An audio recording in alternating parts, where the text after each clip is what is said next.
Magandang araw sa inyong lahat. Makakasama ninyo kami sa isang masarap at makulay na talakayan tungkol sa ating agrikultura, ang likas na yaman na patuloy na nagpapalago ng ating bansa.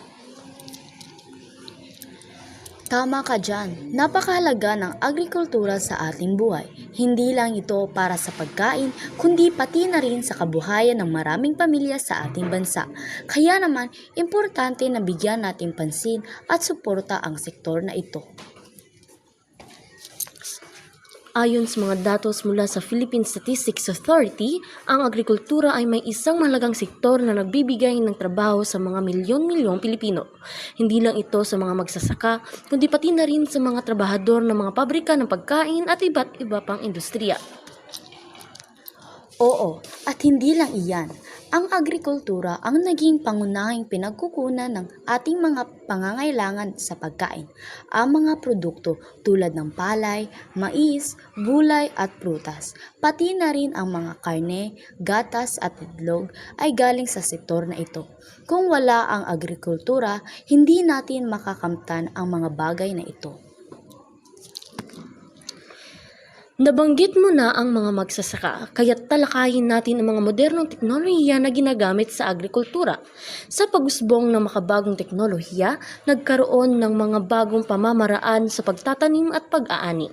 Halimbawa, ang paggamit ng mga drone sa pagsusuri ng mga taniman at ang mga makinarya na tumutulong sa mabilis na ani.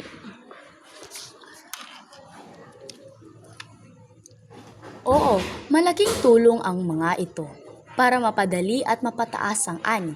Ngunit hindi lang lahat ng magsasaka ay may kakayahang mag-invest sa ganitong mga makinarya.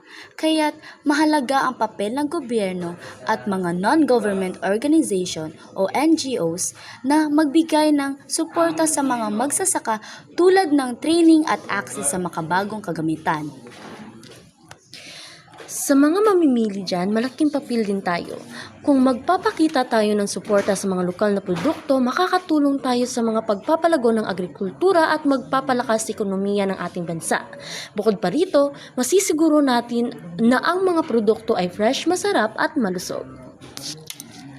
Kaya naman, kung nais nating magkaroon ng mas magandang kinabukasan para sa ating agrikultura, kailangan nating ang kooperasyon ng bawat isa mula sa mga magsasaka, gobyerno, pribadong sektor at mga mamimili. Lahat tayo ay may papel na ginagampanan.